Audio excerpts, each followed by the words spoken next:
Okay, I think we can kick this off. So thank you everyone for joining this conversation, and we're very excited to discuss Hate for Sale, the new report from the Center for Countering Digital Hate and Jewish Federations of North America. My name's Gabby Deutsch. I'm a journalist at Jewish Insider in Washington, D.C., and I'll be uh, very excited to be in conversation with Eric and Imran today, and I'll introduce both of them in a moment.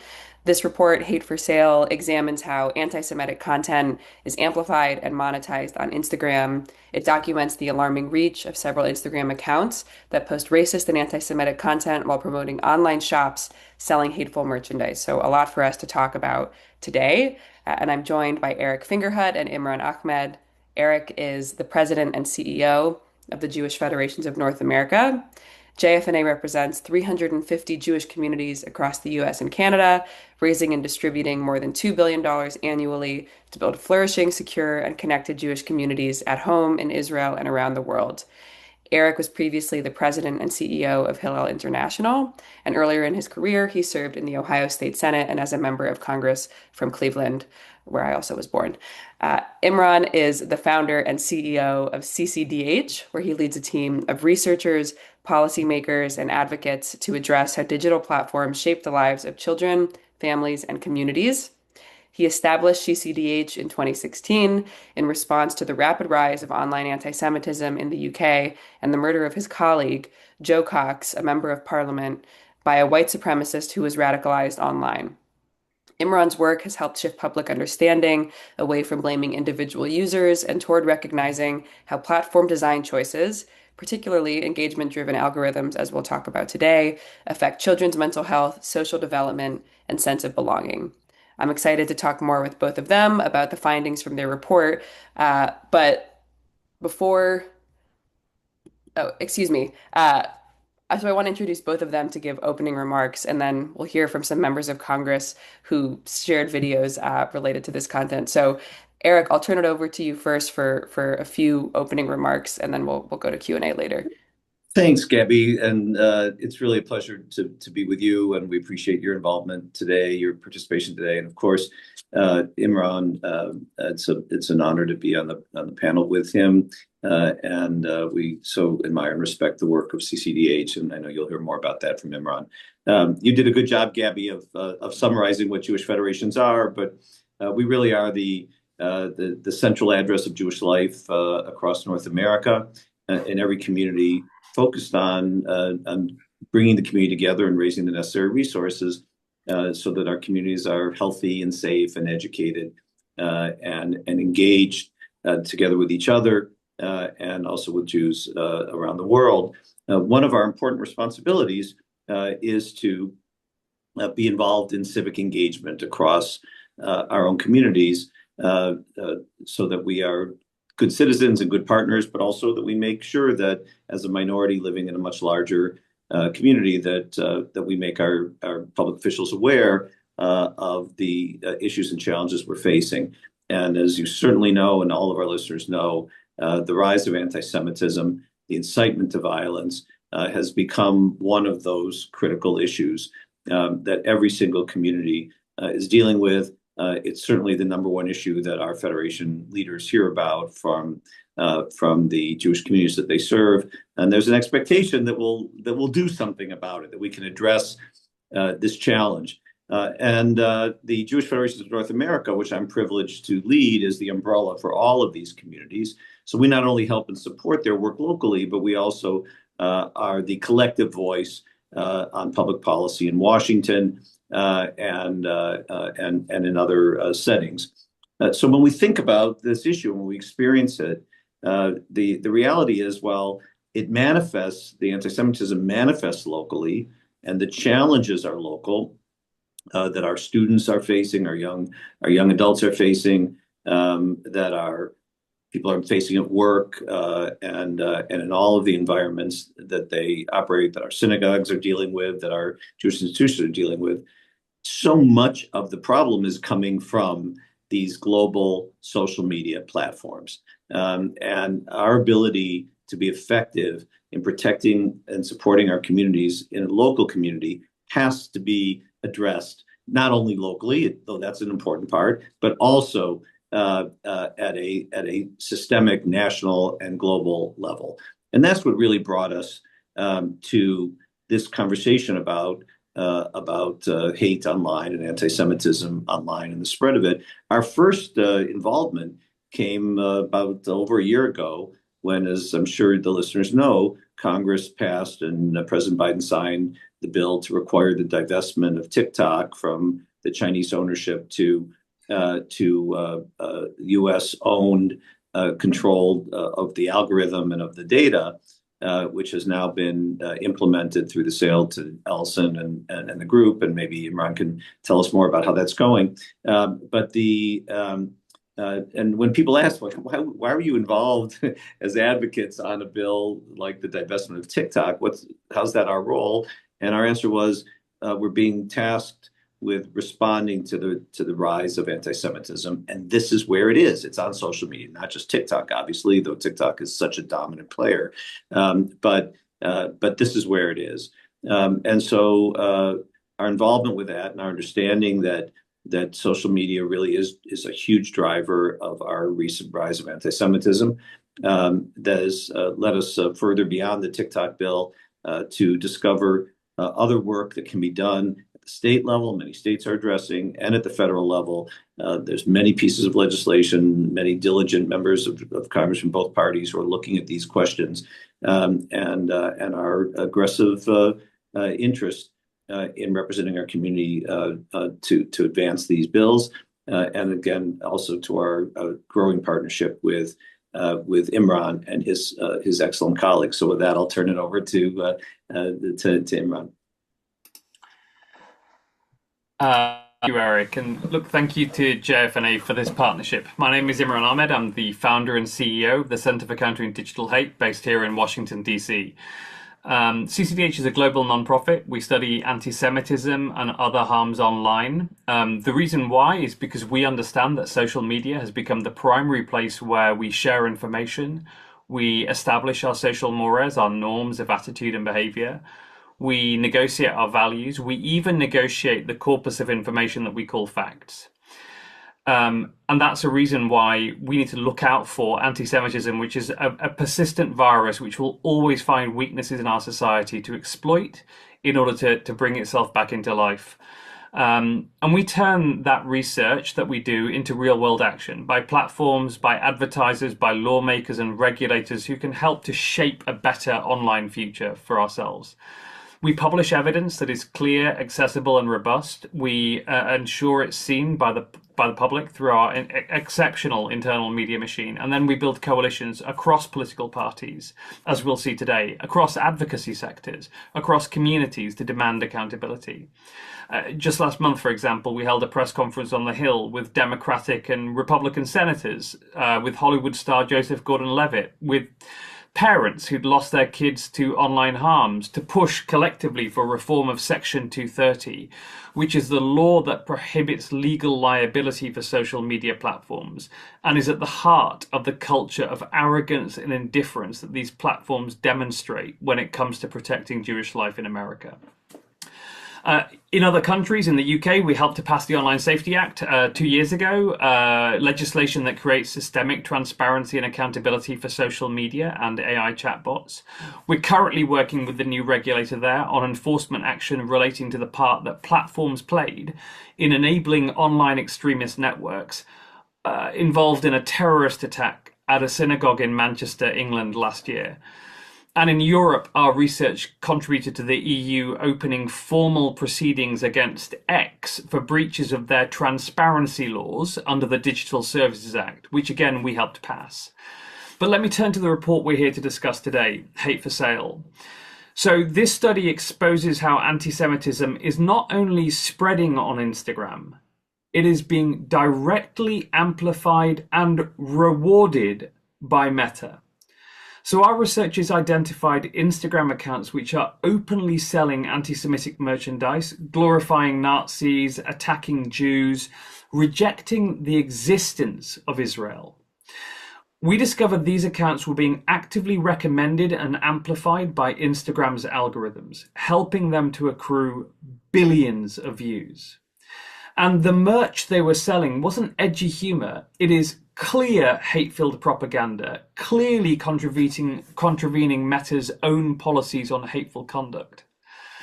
Most troublingly, what we discovered is that it was Mark Zuckerberg's decision in 2025 to follow Elon Musk and dismantle content moderation and trust and safety that turned these accounts from, fringe lunatics into a major problem.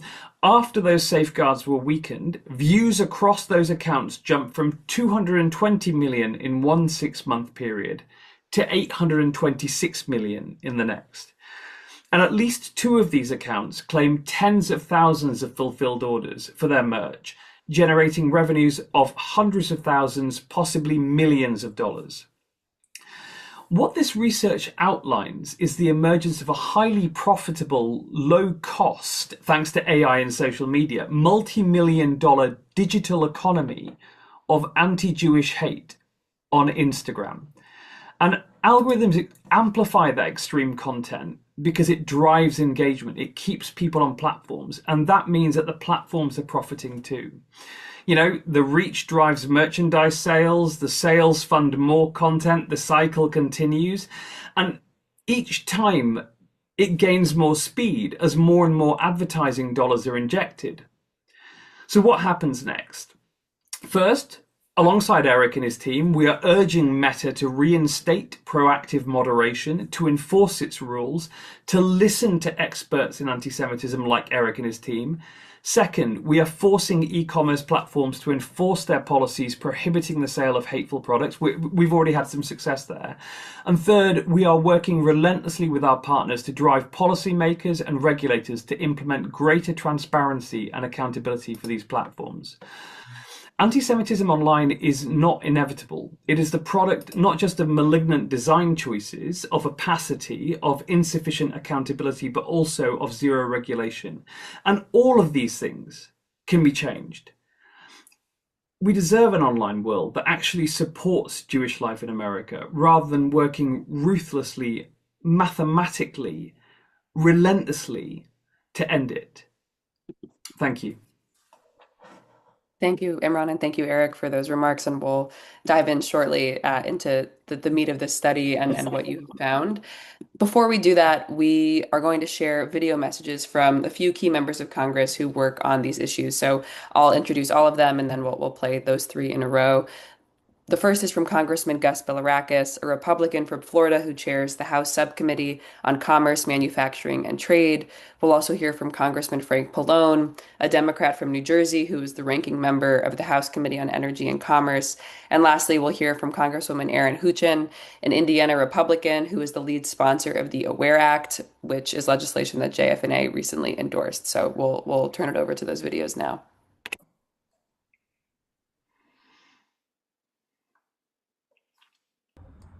Gus Bilirakis here.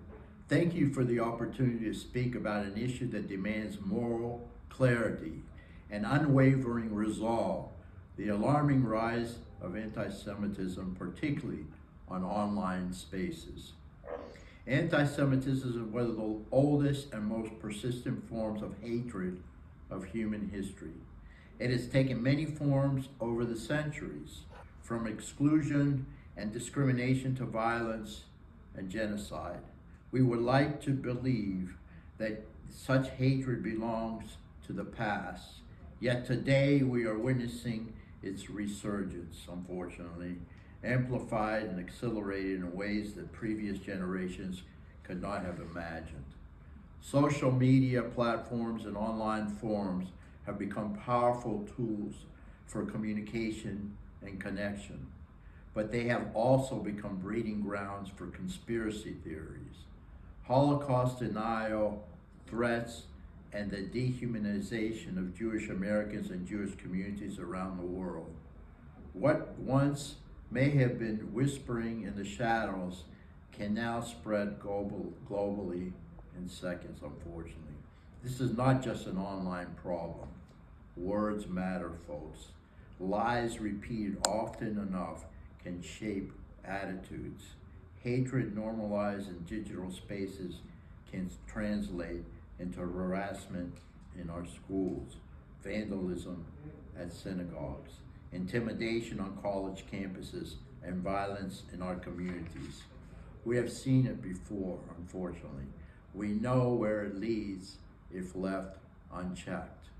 We must be steadfast in confronting anti-Semitism wherever it appears.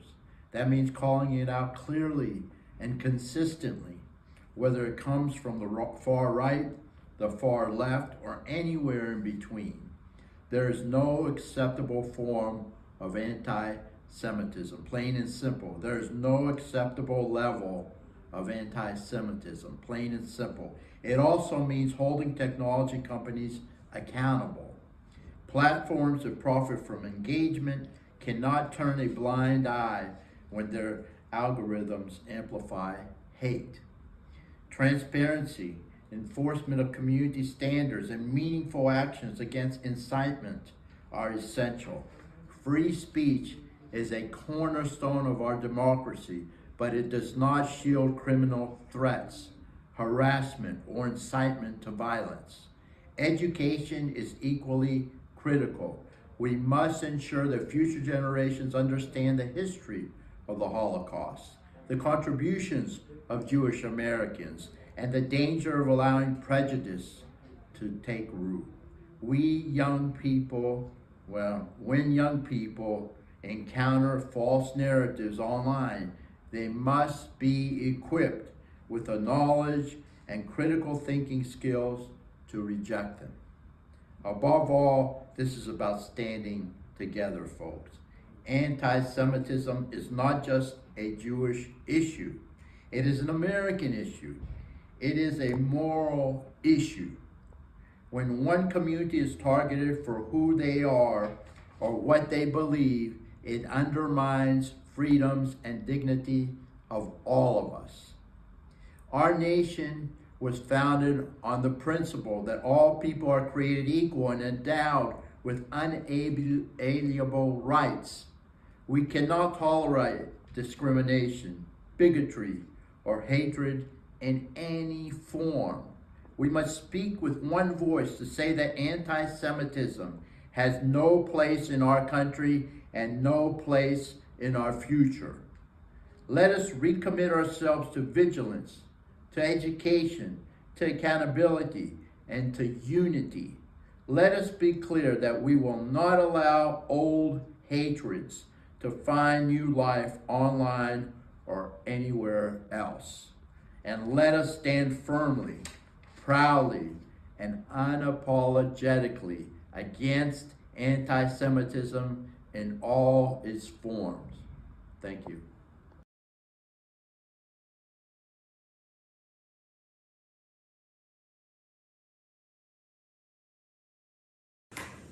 Hi, this is Congressman Frank Pallone. I want to thank the JFNA for holding this important webinar, and especially to the Jewish Federation in the heart of New Jersey for the great work in our community. Anti-Semitism has spiked to unprecedented highs, driven by the unrestricted spread of conspiracy theories, hate speech, and disinformation online. It's far past time for us to tackle this troubling trend head-on and hold social media platforms accountable. In my role as the top Democrat on the Energy and Commerce Committee, I have repeatedly called on the heads of these sites to enforce their own community guidelines by immediately removing any anti-Semitic content and hate actors. I've also proposed significant changes to what is known as Section 230, the law that acts as a liability shield for these companies so they can avoid the consequences of anything bad that happens on their platforms. Please know that I will always stand with Jewish Americans against anti-Semitism, and I look forward to our continued work together.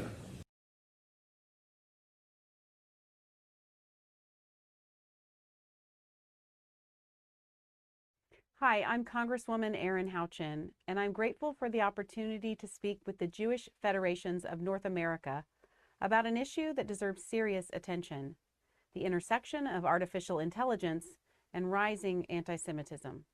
We're living through a troubling moment. Jewish Americans make up just 2% of the population, yet they're victims of roughly 70% of religiously motivated hate crimes in our country. That reality alone should alarm every one of us. What makes this moment even more concerning is that anti-Semitism is no longer confined to physical spaces or fringe corners of the internet. It's being amplified, and in some cases even generated by artificial intelligence tools that are increasingly part of everyday life. We've seen AI systems produce anti-Semitic stereotypes and repeat long debunked conspiracies. These are not isolated incidents. When technology that millions of Americans use, including children, can be manipulated to spread hate, we have a responsibility to act. As a mother, this hits home. Children today are interacting with AI tools for homework, help, companionship, and information. If those tools can be weaponized to expose them to propaganda or radical content, families deserve better safeguards. That's one of the reasons why I introduced the AWARE Act. It directs the Federal Trade Commission to develop practical guidance for parents, educators, and young people so they can better understand AI systems, identify unsafe interactions, and protect their privacy. It is a common sense step focused on awareness, accountability, and transparency. Protecting children online and standing firmly against anti-Semitism are not separate priorities. They go hand in hand. When we demand responsible technology and hold platforms accountable, we strengthen protections for vulnerable communities, including the Jewish community. I will continue working with leaders, families, and organizations like yours to ensure that emerging technologies reflect our values of respect for human dignity, truth, and religious freedom. Thank you for your leadership and partnership on this issue. Okay, well, we'll jump into Q&A now that I think we all have an understanding of just how significant this topic is. Eric, I want to start with you. This report documents 11 Instagram accounts that are selling anti-Semitic, hateful merch that collectively drew 1.5 billion views online.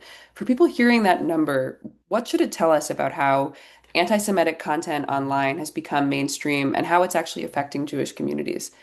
Yeah, Gabby, thanks for the question. I think the place we have to start is to realize that while we're talking about the merchandise of hate as a example of how these platforms are driving anti-Semitism, that the truth is these are merchandising platforms essentially, right? These are information, and they're no longer just social media. They're not just connecting people, to each other. These are the principal ways that many people in our communities, especially younger people, are getting all their information. Back when we were engaged in the TikTok legislation, we saw numerous surveys that showed that overwhelming percentages of younger adults are not, as happened when I was growing up, getting their news from newspapers or TV news stations, or even cable stations or news sites. They're getting them from Instagram, from TikTok, from Meta, from the various social media platforms. So this is an example that if somebody's actually so motivated that they're going to purchase this merchandise, think downstream to the comprehensive impact that this is having. And so that's how we think about this, and why to us this report was so important, was to show the extremes to which this is getting, the pervasiveness of it in the broad community, and why we need to address it. Okay, thank you. Imran, I want to ask you about the technology behind this, really. And specifically, I'm interested in how a handful of accounts, as we just discussed, get to that massive scale. And what does that tell you about how Instagram's own systems amplify that kind of extremist, hateful content? Thank you. I mean, what it shows is that the scale isn't accidental, it's structural. All the 11 accounts we studied were being promoted through Instagram's related accounts feature. So it means when someone views one of these profiles or something adjacent to it, Instagram surfaces similar accounts, making them easier to discover. So rather than diverting users away from hateful content, the system connects them to more of it. So it isn't just organic growth, it's algorithmic recommendation. And on top of that, 6 of the 11 accounts appear to have posted AI-generated hate content, but none of the analyzed posts display sort of AI info labels. And that really matters because it's about the economics of this. Look, social media's great innovation is fundamentally that you can send an additional message to an additional person for zero cost. The only cost used to be production of the content. Now, AI is reducing that cost to nearly zero as well. So it lowers the cost and increases the speed of producing high volume viral content. And when that content isn't labeled, users don't have transparency about what they're seeing. So you have these 3 reinforcing structural forces: weakened enforcement, thanks to Mark Zuckerberg, algorithmic promotion, and AI-assisted production. And that combination allows a small number of bad actors to reach enormous audiences. What you're describing is, and the way that this is framed in the report, is that this is a business model for these platforms. It's not accidental. There's a choice here that extreme content drives engagement, engagement boosts reach, reach then drives sales of this merchandise, and then those sales fund more content, et cetera, et cetera. So I'll ask this for both of you, but maybe you first, Imran. How does that understanding change the way that we should think about anti-Semitism online? So the funny thing is that I spent many years working in politics, and obviously when my colleague Joe was assassinated, I was working in the House of Parliament as a special advisor. But before that, I was at Merrill Lynch. So, I see this primarily through my Merrill's lens. It's about a business model. We're trying to make clear to people what we can see, which is that this isn't just random prejudice floating around online. It's not free speech. It's structured speech. It's commercial speech. It's incentivized.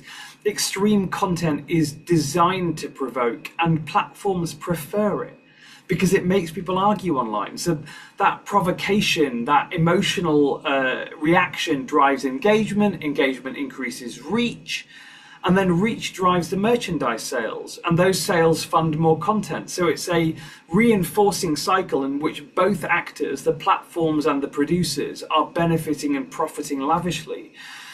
And there is a difference in the way that we perceive the free speech of an individual and commercial speech. This is a revenue stream. So what we try to do with research like this is create that accountability, not just in Congress, but also for advertisers and companies to make informed decisions about whether they want to do business with anti-Semites and the platforms that allow anti-Semites to flourish.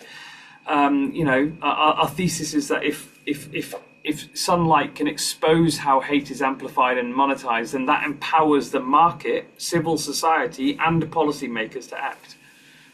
And Eric, for you, your job is working with Jewish communities across North America. When you think about online anti-Semitism as in some ways stemming from this business model that Imran was just talking about, how does that change the way you think about anti-Semitism and the way that you try to address it, seeing how it spreads online? So Imran's got the Merrill Lynch experience that he can rely on, but the truth is that this is a business even for the nonprofits that are spreading hate, for politicians that are spreading hate, media businesses that are spreading hate. Okay, I tend to think of this in a historical perspective, Gabby. I think back to the 1930s when Father Coughlin, in Dearborn, Michigan, Henry Ford's priest was spewing, anti-Semitic content every Sunday night into every home on this newfangled thing called the radio, which was sitting on the kitchen table now in every household. And Charles Lindbergh, probably the most famous person in the world at that time, was filling Madison Square Garden with Nazi rallies and Heil Hitler salutes, and it posed the same kind of existential threat to our Jewish communities at the time because this was affecting every single community, and we got control over it. And we did it through a combination of market forces, transparency, pushing back, which is part of what, of course, all of our communities are doing, and all of our many communal organizations that are working on this, uh, demanding demanding that the media cover this honestly and appropriately. But it also was publicly regulated, and we recognize that these are public airwaves, that there's a public interest, and that the public's ultimately going to bear the cost if this spreads, and we have to respond with other law enforcement or other social tools. So it's a combination of both of those things that are going to be required, and we're going to be very involved in it. But I don't have any doubt that whether you're making a profit on this as a for-profit business model, or whether you're advancing your political agenda or your or your non or your social agenda by doing this, that this is a business that's being driven by these algorithms, as Imran said. Yeah, Imran, you said earlier, you talked a little bit about how you've seen a change after some enforcement policies were rolled back last year. Can you talk about what changed in Meta's enforcement and what does that suggest about the role of platform policy in driving the anti-Semitic reach? And just to name one figure, one of the pieces of information that's very striking in this report is that views of this content nearly quadrupled in the 6 months after Meta rolled back those safeguards. So, can you talk about, as I said before, what's changed? Yeah, I mean, what changed was the enforcement environment at a literal level. So Meta introduced sweeping changes to its approach to harmful content, including, they diluted written hate speech policies. They ended proactive enforcement for certain types of violation. They withdrew the demotion of content. So they stopped demoting content that might violate standards. And all of that proactive enforcement meant that systems were automatically detecting and acting on harmful content. So when you scale that back and rely more heavily on user reporting, more transgressive content that breaks the rules of the platform, what they call violative content, it stays live longer. In fact, it is never taken away. It has more opportunity to circulate. And by removing demotion of malignant content that breaks the rules, that also matters because it allows inflammatory or borderline material that really doesn't have a big audience in itself to travel further instead of being suppressed before it gains momentum. So that's how, we saw this quadrupling in reach. And what it suggests is that platform policy is not neutral. I mean, it directly shapes visibility. It decides who wins and who loses on the platform. And when they weaken those safeguards, harmful content is given an algorithmic advantage over tolerance or messages from Eric and from Jewish voices saying, and voices of tolerance from every community. I mean, I'm not personally from the Jewish community. People like me, our voices are quietened because it's actually the hate mongers that get that advantage under the system that Mark Zuckerberg decided bizarrely to implement. Okay. So Eric, I'll go to you with a two-part question, and then I'll turn it over to Imran to close. We hear from critics sometimes that stronger moderation on these platforms can infringe on users' free speech. How do you respond to that concern and where you draw the line? And then I'll also ask, and I'm going to post this to Imran as well, what interventions do you think would make the big difference? Is it more moderation? Are there other ways that there can be policy changes here to affect this kind of merchandise and content spreading online? Yeah, thanks for the question, Gabby. Obviously, we're deeply concerned about freedom of speech. We practice freedom of speech. We believe in it. It's a cornerstone of Jewish life. Jews have been engaged in arguments with each other and with the world around us for 4,000 years, and we're not going to stop. And I think there's no question, to Imran's points about the moderation, there's no question that there were abuses of those private moderation policies before they were changed. The choice here cannot possibly be between biased moderation policies that were perhaps impacting only one political perspective and no safety policies at all. That cannot possibly be the choice because we're seeing the impact of having swung from one extreme to the other extreme. It's one of the reasons why, and you saw the Congresswoman who had introduced the AWARE Act, and there are other pieces of legislation, the Energy and Commerce Committee that Mr. Pallone is the ranking member of, has considered an entire package of bills that were involved in. Many states have started adopting kids' protective safety legislation. It's why we're engaged in this in the public policy venues of this country, in our state legislatures, in the Congress of the United States. Let's have an open debate about these issues. Let's hear what the possibilities of harm might be to free speech, but let's address them. And again, I have every confidence that we can come as a country to the right balance of regulatory and social policies if we use our political system robustly. But if we say that there's nothing that can be done because anything that we do is going to infringe on free speech, we end up with the data that the report shows. And that clearly is unacceptable as a societal thing. And I can just say my final word is, and it's deeply dangerous to our Jewish community. Thank you. Imran, we'll go to you for the final 30 seconds to close this out because we're getting short on time here. Sure. Who has the power to implement these changes that you want to see? Well, look, civil society has an essential role to play here. JFNA and, organizations like CCDH, documenting harms. We can push for enforcement and transparency. Community leaders can keep the issue visible, but we can't do it alone. We need platforms to enforce their own rules. We need commerce providers to stop enabling profit from hate. But most fundamentally, we need policymakers to give us accountability and transparency.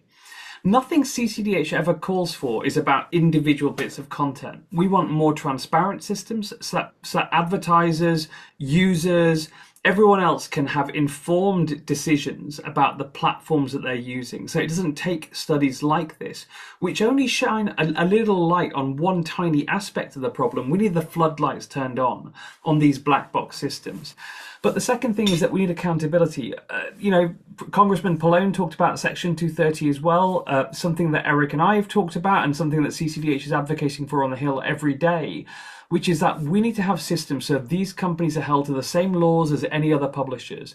And I think if we got both transparency and real accountability, bringing them into the system of laws that everyone else has to abide by, I think that we'd find that these platforms operate in really radically different ways. And the reason why that matters is it isn't abstract. This isn't about content moderation. It's about safety and dignity and whether people feel secure walking into a synagogue or sending their kids to school or gathering openly as Jews. And we all know that things are not moving in the right direction, that social media plays a significant role in it. I believe that our power to change that actually rests in Congress's hands, and that's why we're urging them to act every single day. Okay, thank you. Imran, Eric, really appreciate both of you sharing with us your expertise and talking about this report. And thank you for a great conversation.